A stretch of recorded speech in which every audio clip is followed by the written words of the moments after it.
Buenas noches, reciban un cordial saludo. Mi nombre es Nader Schmidt y en esta exposición vamos a tratar los diferentes enfoques o las diferentes corrientes más importantes para lo que es la psicología familiar. Vamos a tratar puntos como las corrientes conductuales, humanistas, sistemática, sus autores, su importancia, sus diferencias, entre otros puntos. ¿Ok? Las corrientes conductual, humanista y sistemática son tres enfoques diferentes de la psicología que han tenido una gran influencia en el campo de la terapia familiar. A continuación, vamos a presentar algunos aspectos de las mismas y, bueno, exponentes. En la parte de la psicología conductual, esta corriente se basa en el estudio del comportamiento observable y medible, en la aplicación de principios de aprendizaje para modificarlo. Algunos de sus principales representantes son B.F. Skinner, Albert Bandura, John Weston y Edward Tourniquet. En la humanista, esta corriente se enfoca en el potencial humano, la libertad, la creatividad y la búsqueda del sentido. Algunos de sus principales exponentes son Abraham Maslow, Carl Rogers, Rollo May y Viktor Frankl. La sistemática. Esta corriente se basa en el estudio de los sistemas humanos, especialmente en que la suma de sus partes y la influencia de los contextos sociales y culturales en los individuos. Algunos de sus principales exponentes son Roger Benston, Salvador Muchin, Murray Bowen y Virginia Stirk. Cada una de estas corrientes ha tenido su aporte en la psicología familiar desde sus inicios. En la parte conductual, entre sus aportes para la psicología se encuentran el desarrollo de técnicas de modificación de conducta, análisis funcional del comportamiento y el concepto de duoficacia y el modelo de aprendizaje social. En la humanista, entre sus aportes, se encuentran la teoría de jerarquía de las necesidades de la terapia centrada en el cliente y la existencia y la logoterapia. En la sistemática, sus aportes a la psicología se encuentran en el concepto de cibernética, la teoría de los sistemas familiares, técnicas de terapia estructural estratégica y el modelo transgeneracional. Fundamentos de cada una de estas teorías. En la parte conductual, los fundamentos de esta corriente son los siguientes. El comportamiento es el resultado de las interacciones entre el individuo y el ambiente. El comportamiento está determinado por las consecuencias que le siguen, es decir, en este caso, el reforzamiento o el castigo. El comportamiento puede ser modificado mediante el cambio de las condiciones ambientales o las contingencias de reforzamiento. El comportamiento es específico y funcional para cada situación. El comportamiento es observable y medible. Fundamentos para la teoría humanista. Para ella son los siguientes. El ser humano es un ser activo, consciente y responsable de su propia vida. El ser humano tiene una tolerancia innata hacia el crecimiento, la autorrealización y la plenitud. El ser humano busca dar sentido de existencia y trascender a su condición. El ser humano es único, irrepetible, con una personalidad propia e intransferible. El ser humano es capaz de elegir libertinamente su camino y sus valores. En la teoría del sistema, en esta el humano es un conjunto de elementos interrelacionados interdependientes que forman una unidad organizada. El sistema humano tiene una estructura, unas reglas y unos roles. sus funciones y objetivos que lo definen y la diferencia entre los otros sistemas. El sistema humano se adapta al cambio mediante procesos de retroalimentación y homo, homosteasis. El sistema humano está influido por su entorno y a su vez lo influye mediante los procesos de interacción e intercambio. Y el sistema humano es el complejo dinámico, es el complejo dinámico con múltiples niveles de dimensiones. Diferencia entre cada una de estas teorías o corrientes. Una diferencia entre estas corrientes es el nivel de análisis que las mismas utilizan. La conductual se centra en el nivel de individualidad, la humanista se centra en el nivel personal y la sistemática se centra en el nivel relacional de la fuente. Otra diferencia en el tipo de intervención es el tipo de intervención que propone. La conductual se basa en el cambio del comportamiento mediante técnicas específicas. La humanista se basa en el desarrollo potencial humano mediante una relación terapéutica, empática y auténtica, mientras que la sistemática se basa en la reestructuración del sistema familiar mediante estrategias sistémicas. Una tercera diferencia es en el concepto de salud, que maneja cada una de ellas. La conductual considera que la salud es la ausencia de la reducción de conductas problemáticas o disfunciones. La humanista considera que la salud es la expresión del logro o la autorrealización plenitud de la persona. Y la sistemática considera que la salud es el equilibrio o armonía del sistema familiar o social. Para dar cierre a mi exposición, voy a expresarles mis opiniones con respecto a estas tres teorías. Como futuro psicólogo en una terapia familiar considero que la corriente más conveniente es la sistemática. ¿Por qué? Porque esta nos permite abordar los problemas familiares desde una perspectiva holística, integradora y conceptualizadora, puesto que tiene en cuenta las interacciones, las comunicaciones, las pautas, las creencias y los valores de la familia, ya que cada una de estas es diferente, en cada familia es diferente. Entonces, en la parte de los valores y las familias, así también como su historia, su cultura y su entorno. Además, la terapia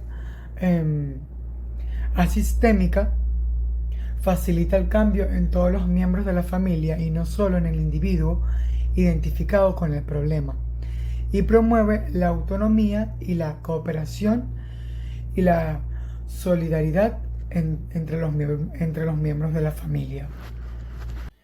Buenas, mi nombre es Roberto Yepes, estudiante de Psicología de la Universidad Yacambú, y en las siguientes diapositivas yo le vengo a hablar sobre la teoría estructural de Salvador Minuchin, sus conceptos y la estructura organizativa dentro de esta. En esta diapositiva hablaremos sobre la teoría estructural de Minuchin. Esta hace referencia a un enfoque terapéutico ubicado dentro del bloque sistémico, es decir, que considera a la familia como un sistema, y bajo el modelo estructural en terapia familiar. Este se centra en la estructura de las relaciones familiares y cómo los patrones de interacción pueden afectar la dinámica familiar, pudiendo ser estos patrones el origen de distorsiones en el comportamiento y estado mental de los miembros de la familia. Luego tenemos los principales conceptos que conforman el modelo estructural de Salvador Minuchin.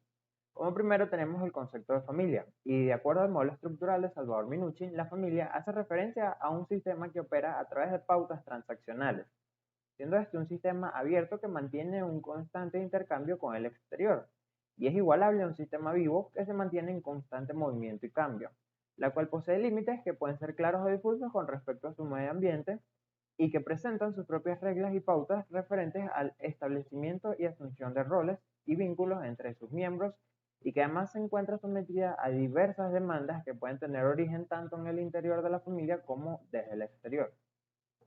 Luego tenemos la estructura familiar. Esta hace referencia al conjunto invisible de demandas funcionales que organizan los modos en que interactúan los miembros de una familia. Lo podemos entender como que la estructura familiar trata sobre los diversos requerimientos que tiene la familia como sistema funcional y que acorde a los roles de los miembros dictamina las diversas relaciones, interacciones y transacciones que realizan las diferentes partes de la familia, ya sea de manera interna y externa, para permitir el desarrollo y desenvolvimiento de la misma. En la presente diapositiva hablaremos sobre los conceptos determinantes del funcionamiento de la familia. Como primero tenemos los subsistemas. Este consiste en la conformación de un subgrupo dentro del sistema familiar, dentro del conjunto familiar, donde se crea una unión entre dos o más miembros de la familia en base a una mayor cercanía, consecuencia de alguna característica específica, como pueden ser que sean hermanos o que sean los padres, es decir, los adultos en la familia, o que sea un padre y un hijo que compartan algún gusto por algún deporte en específico y que permite el surgimiento de dicha unión. Luego tenemos los límites. Los límites hacen referencia a las fronteras, tanto emocionales como físicas, que existen dentro de un sistema familiar, representando las reglas que definen quién y cómo se participa en una interacción, ya sea entre distintos subsistemas o entre un individuo con un subsistema o un individuo con el exterior, siendo la definición de los roles que son necesarios para cumplir una tarea. Dentro de esta dimensión se pueden destacar cuestiones como la diferenciación entre los miembros de la familia, la permeabilidad de la información entre los distintos subsistemas y la rigidez de los límites entre los individuos y subsistemas de una familia y entre ésta y su ambiente social. Dando paso a la existencia esencialmente de tres tipos de límites, es decir, estos tres tipos de límites son los que se pueden conseguir en una familia, siendo difusos, claros y rígidos. Y estos se diferencian por la facilidad y magnitud con que los miembros de los diferentes subsistemas pueden interactuar con el exterior o con otro subgrupo dentro de la familia. Luego tenemos la jerarquía. Esto se refiere a las posiciones que ocupan los distintos miembros de la familia con relación al ordenamiento jerárquico dentro del sistema familiar y marca una subordinación o supraordinación de un miembro respecto a otro. Además, también lo podemos entender como aquello que define la función de poder y sus estructuras dentro de la familia. En la presente diapositiva hablaré sobre los conceptos relacionados al desarrollo y funcionamiento de la familia de acuerdo al modelo estructural de Salvador Minuchin. Primero tenemos el ciclo vital. Ya sabemos que en la familia se tratan de sistemas funcionales que evolucionan y cambian a través del tiempo. Esto hace que cuenten con una serie diferente de etapas, las cuales requieran de funcionalidades y roles distintos, de tal manera que se puedan satisfacer los cambiantes requerimientos del sistema familiar. Estos ciclos donde se desarrolla y evoluciona son los llamados ciclos vitales, es decir, los ciclos vitales los podemos entender como las diferentes etapas por las que atraviesa la familia, por las que se va desarrollando y evolucionando. Luego tenemos la geografía familiar. La geografía de la familia hace referencia a las diversas distribuciones que tienen los miembros de la familia, ya sea de manera física o psicológica o emocional, siendo esta la guía para definir los límites y jerarquías predominantes en la estructura familiar, de manera tal que la geografía refleja un esquema donde se muestran las diversas guías que determinan las interacciones de los diferentes miembros con el sistema familiar y su ambiente.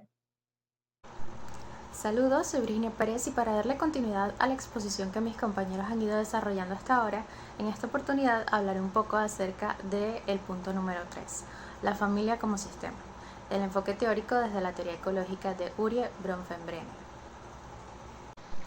Entonces, ¿qué dice específicamente esta teoría? Para empezar, hay que decir que Urie Bronfenbrenner fue un reconocido psicólogo ruso que sin embargo creció y pasó la mayor parte de su vida en Estados Unidos. Él se especializó en psicología evolutiva y un punto central dentro de lo que es su biografía y que marcaría su obra, así como incluso la historia de la psicología, es que encontraba en aquel entonces muchos fallos a la forma en la que se estudiaba a la conducta y el desarrollo del ser humano. En palabras del mismo autor, la ciencia de la extraña conducta de los niños en situaciones extrañas con adultos extraños durante el menor tiempo posible. Haciendo referencia con esto a cómo esta práctica parece ignorar el hecho de que los ambientes controlados no permiten que el ser humano manifieste sin filtros ni pretensiones su actuar cotidiano. Por tanto, tiende a ser una ciencia ineficaz e incompleta. Para Bronfenbrenner era importante y vital poder estudiar al individuo dentro de su entorno, en su ambiente natural. Precisamente adquirir una perspectiva ecológica al estudio de la conducta. A partir de todo esto, entonces surge su postulado principal dentro de su teoría, el cual habla acerca de que el desarrollo psicológico, entendido como las modificaciones continuas, duraderas y progresivas de la forma en la que se percibe el mundo y se interactúa y se vincula con este desarrollo va a verse influido por el entorno, con el cual se interactúa activamente. A este entorno él le llamaba el ambiente ecológico y lo definía como un conjunto de estructuras seriadas, cada una de las cuales cabe dentro de la siguiente como las muñecas rusas. Dichas estructuras concéntricas necesitan ser consideradas y analizadas para poder así entender a la conducta humana. Así, cada una de estas estructuras posee una cualidad o cualidades específicas que directa o indirectamente van a influir y en algunos casos van a verse influidas por el individuo, especialmente aquellas que se encuentran más cerca o que tienen un contacto directo con la persona. Como dato de interés, este autor llegó a hacer un estudio que estuvo enfocado en planificar una investigación comparativa sobre la forma en la que los contextos sociopolíticos de la antigua Unión Soviética y de Estados Unidos podían llegar a afectar a las familias y el sistema educativo de ambas potencias respectivamente, y todo esto dentro del contexto de la Guerra Fría.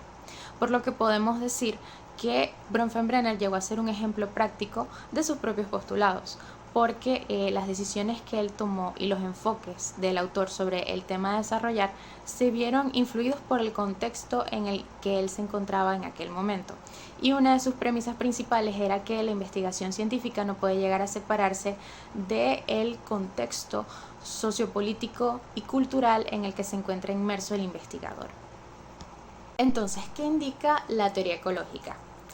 Como puede verse en pantalla, el desarrollo del ser humano a nivel cognitivo, social, emocional y moral se ve influenciado por los procesos de interrelación directos o indirectos, dependiendo del caso, que se gestan en el ambiente ecológico. Y tal como se mencionaba previamente, las estructuras que forman parte de este ambiente poseen sus propias idiosincrasias y tienen un impacto determinado. Por ejemplo, tenemos en primer lugar al microsistema. Este es el nivel más inmediato al individuo y está conformado por los vínculos, actividades morales y los papeles, entendidos en este caso como las funciones, propias de los entornos más próximos a la persona en los que éste suele desenvolverse activamente en su día a día. Por tanto, estos influyen y se ven influidos directamente en y por el individuo. Por ejemplo, está la familia, está la escuela o el trabajo si estamos hablando de un adulto, porque los microsistemas tienen la peculiaridad de que van a irse modificando conforme la persona va creciendo o pasando por diferentes etapas del desarrollo. También puede hablarse acerca de la vecindad o de la comunidad en la que vive, del gimnasio, si aplica, en el caso también de un club de lectura, si va uno, entre otros. Por otra parte, también podemos encontrar al mesosistema, que viene a ser la interconexión que puede darse entre dos microsistemas en los que la persona se encuentra sumergida. Por tanto, este tiene la peculiaridad de que se va a ir ampliando conforme la persona vaya también ampliando sus círculos sociales.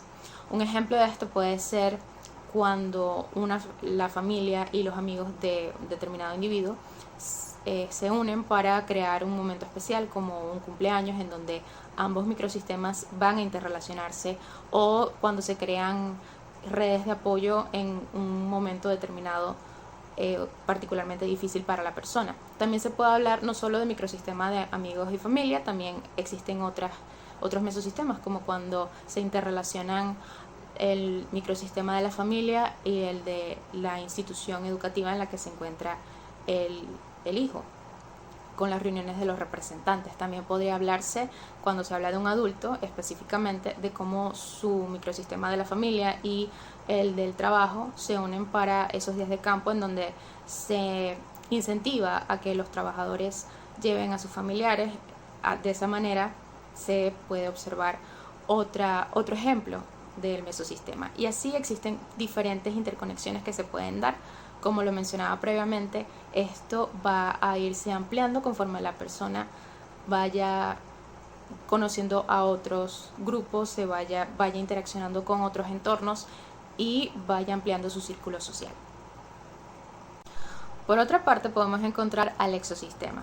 A diferencia de los casos anteriores, la persona no se encuentra propiamente como una parte activa de este, pero sí está conformado por situaciones o acontecimientos que van a ejercer una influencia directa o indirecta en la persona o en los entornos más próximos a este, como por ejemplo las amistades de los hermanos, el seguro médico del trabajo de los padres, y si estamos hablando de una persona adulta podemos hablar acerca del matrimonio de su supervisor inmediato, entre otros. Ahora, más alejado en la periferia podemos encontrar al macrosistema, que está constituido por aquellas normas, principios, ideologías y demás propiedades socioculturales y políticas que son compartidas y que conectan a los anteriores sistemas mencionados. Estos elementos ejercen tal influencia que definen la manera en la que estos sistemas se comportan y entienden a la realidad.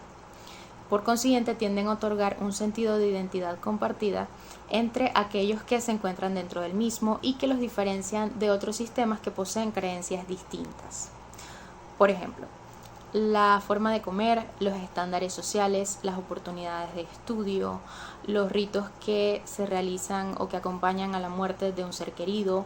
También se puede hablar acerca de la importancia que se le da a la salud mental dentro del sistema sanitario.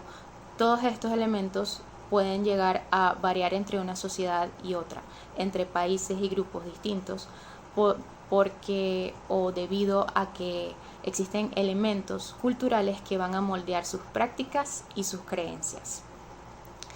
Por otro lado, existe un nivel que se anexó después de los ya mencionados y es el cronosistema, que como su nombre lo indica, hace referencia al tiempo, cómo esta variable va a influir de forma directa o indirecta a un nivel dinámico y estructural en el desarrollo del ser y de los demás sistemas.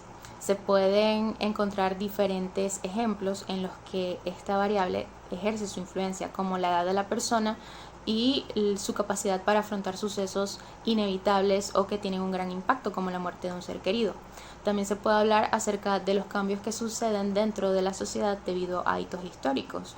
Uno que puede ser muy conocido es el papel que ejerce la mujer occidental, sobre todo lo que fue la mujer en Estados Unidos, dentro de la sociedad y su familia, entre o antes y después de la Segunda Guerra Mundial, entre otros. Como siguiente punto podemos encontrar al globosistema. Este es un sistema que, tal como su nombre lo indica, tiene un alcance global o mundial. Y esto implica, dada su extensión, que el individuo no tiene la capacidad para modificar los sucesos que se llevan a cabo en este nivel, pero sí se ve profundamente afectado por los mismos. Suele llegar a asociarse con catástrofes que son originadas por fenómenos de la naturaleza, como los terremotos que son consecuencia del movimiento de las placas tectónicas, o los incendios forestales que se originan debido al calentamiento global, el deshielo de los casquetes polares, las erupciones volcánicas, los tsunamis, entre otros. A partir de lo que ya se ha mencionado, entonces puede decirse que desde la perspectiva de Bronfenbrenner, la familia se entiende como un microsistema y como tal este está compuesto por vínculos, roles y actividades que influyen en la conducta de sus componentes. A su vez, estos componentes del núcleo familiar van a formar otras relaciones, van a formar otros microsistemas y estos van a influir dentro de la familia, que también se ve afectada por otros sistemas que son más indirectos, en los que ninguno de los componentes se relaciona con ellos, como por ejemplo se puede hablar acerca de lo que se decía previamente sobre el matrimonio del supervisor inmediato de uno de los componentes de la familia. Si existen problemas en ese matrimonio, esto puede llegar a afectar, por ejemplo, el clima laboral o las condiciones de empleo del sitio de trabajo. Por ende, el estado de ánimo y la conducta del componente o uno de los componentes del microsistema de la familia se va a ver afectado en consecuencia la familia se ve afectada. También se puede hablar acerca de esos principios y a esos elementos socioculturales y políticos que influyen en la manera en la que las familias entienden la realidad, entienden el papel que tiene cada uno de ellos dentro del mismo y de cuáles son sus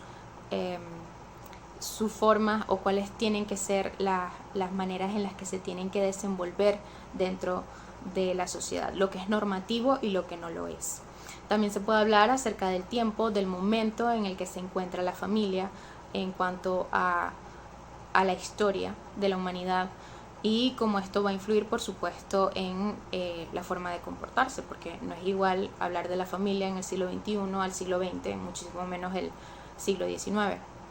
Y también la etapa del desarrollo en la que se encuentran cada uno de los componentes de este microsistema, por los eventos que suelen suceder en cada una de las etapas del desarrollo. Se puede hablar del nido vacío, por ejemplo, o de la pubertad.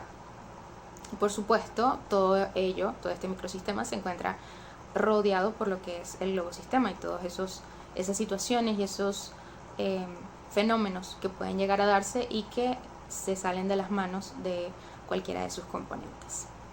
Muchas gracias. Hola, soy Adriana y en estos momentos daré continuación al contenido expuesto por mis compañeros. A lo largo de este video hemos dejado entrever algunas funciones de la familia, no solo para sus involucrados e integrantes, sino también para la sociedad en la que pertenece y en la cual se desarrolla. Es por esto que ahora nos enfocaremos específicamente en la función de la familia y en relación con determinadas áreas, tales como la asistencia básica, lo social, lo educativo y el desarrollo general. Como lo vemos en pantalla, comenzamos por el primer punto, el cual vendría a ser la asistencia básica. Yo considero que este concepto podemos entenderlo con la unión de distintos puntos, y es que, como bien sabemos, existen lo que son las necesidades básicas, tales como comer, dormir, ir al baño, entre otras, pero también hay otras actividades básicas fundamentales que realizamos día a día, como el cambiarnos de ropa, el aseo, el movimiento, levantarse, irnos a dormir y más. Estas acciones a nosotros se nos hacen muy comunes, y es que para la mayoría las hacemos casi de forma automática. No obstante, cuando somos pequeños no podemos hacerlo solos, e incluso pues hay individuos que dentro de su adultez, edad o por distintas condiciones tampoco pueden hacerlo solos. Es aquí cuando entra la asistencia, que vendría a ser como una forma de ayuda y soporte, en cual en este caso pues permite que las acciones básicas puedan ser realizadas. El concepto de asistencia básica realmente es muy utilizado más que todo en el ámbito hospitalario, pero desde mi perspectiva también puede aplicarse en el área de la familia. Puede ser entendido como la responsabilidad de cuidado que tienen los miembros de esta misma los unos como los otros, tanto en un sentido de ayuda, protección y colaboración, como también en un sentido de potenciar el desenvolvimiento y desarrollo del individuo para que pueda hacer sus propias actividades. En la familia yo diría que la asistencia básica es como el objetivo o la intención del cuidado de lo más básico y primordial. Por ejemplo, podríamos considerar cuando los padres alimentan, asean y cuidan a sus bebés. También algunos hijos también realizan estas mismas acciones con sus padres cuando ya están más ancianos o incluso con sus abuelos, o también ocurre el cuidado entre hermanos. Seguidamente nos enfocaremos en el área de lo social. Lo social podríamos entenderlo desde dos palabras básicas y fundamentales, como lo vemos en la lámina, en una diapositiva, que vendrían a ser la relación y la interacción, ambas como una parte fundamental del individuo. No obstante, aunque el hombre sea un ser social por naturaleza, esta forma de interactuar la aprende esencialmente en su familia. Y es que en la familia se aprenden los patrones de comunicación y comportamiento, se crean las bases del cómo relacionarse con otros y se adquieren esos principios y normas de convivencia básicas.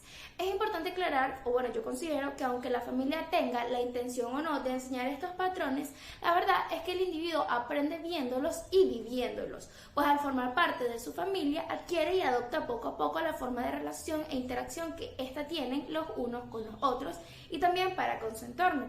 Esto último pues también nos lleva a un punto muy importante, y es que la familia como un grupo también es influenciada por su medio, adquiriendo de forma grupal lo que son las costumbres, creencias, formas de comportamiento y más.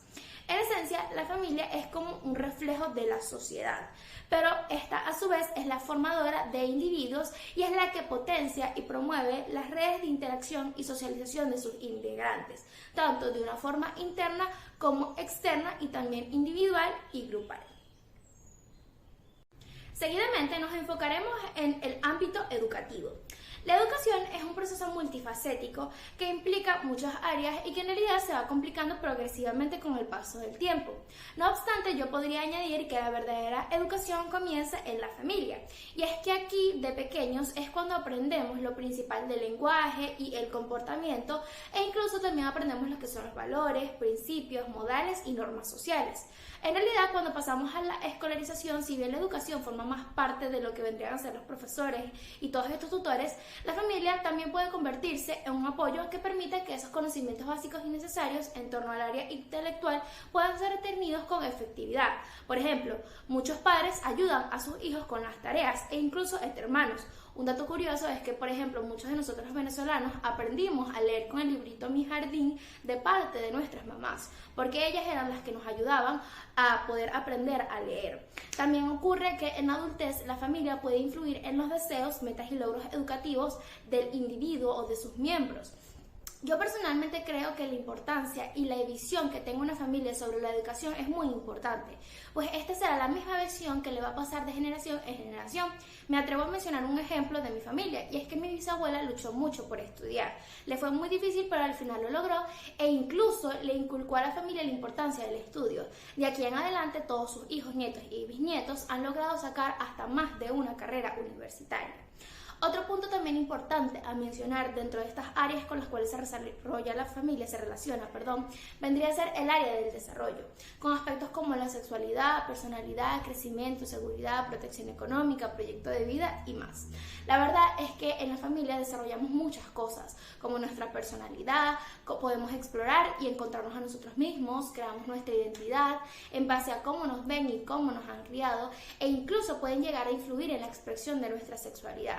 Con los puntos anteriores vemos cómo la familia sienta las bases desde lo más básico como la alimentación o el dormir hasta lo más complejo como el ser miembro y parte de una sociedad. De hecho, nadie pone en discusión la importancia y la principal función de la familia en el desarrollo, la cual es la formación de individuos capaces, independientes e integrales. Ahora bien, ya para finalizar me gustaría hablar un poco sobre mi perspectiva o añadir un punto importante, y es que yo considero que la familia, dentro de estos aspectos ya mencionados, dígase la asistencia básica, el desarrollo y demás, pues puede ser considerada como un arma de doble filo. Pues puede ser tanto un potenciador como un obstáculo.